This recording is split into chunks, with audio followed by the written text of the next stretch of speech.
say something about the discrete geodesic flow.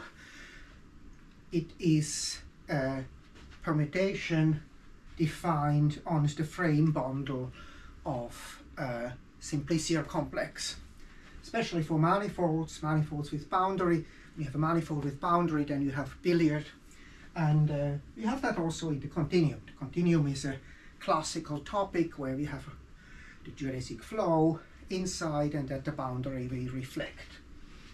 And so it's relatively complicated if you look at the formulas. The code is comparable complexity. So this is in the continuum. Maybe I display it here larger so that you can see.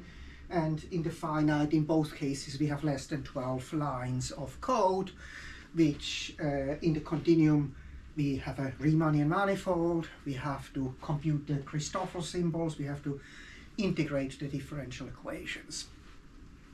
Numerically, of course. In this case, it's just a permutation of the frame bundle, which is the definition we have looked at. And of course, you have to look whether this makes sense, whether it really compares with the continuum.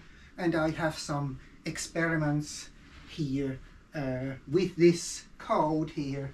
So if we look at that, and we can evolve the flow, and we bounce on the boundary, and you see kind of it bounces like you would expect also in the discrete. Now what is nice is this works for arbitrary manifolds, discrete manifolds in arbitrary dimension. The code doesn't have to be changed. Also, if you are dealing with a boundary case.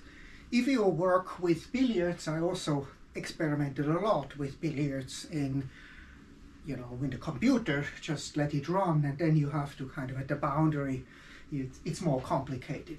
This code here doesn't do that yet, so we have at the boundary to do a reflection, and so this is a kind of an interesting topic also for combinatorics, and we can look at questions which are obvious, like how many orbits do you have? If you have two orbits, then there are even number of orbits, and I consider that to be ergodic if you have two orbits. So what we have is P is the number of facets times Q factorial. So this is the number of oriented simplices, and it's a permutation on this finite set, and we can look at the orbit structure. We can compute that. Actually, this code is doing that. It gives you all the orbits which exist, and we can count the length.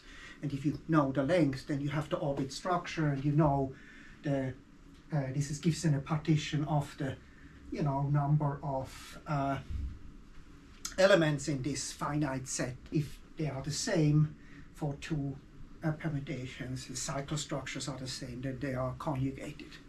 And this is a kind of a classical problem of going back to Guillemin from MIT, who asked once whether two billiards which have isomorphic geodesic flow are also or similar tables. It can be rotated, of course, or translated or scaled, and the orbit structure is the same. But in the continuum, this is a problem which has now been open for 60 years. So in the finite, we can experiment with and can get answers for concrete pairs. So we have a concrete pair of simplicial complexes, or a concrete pair of tables like this one.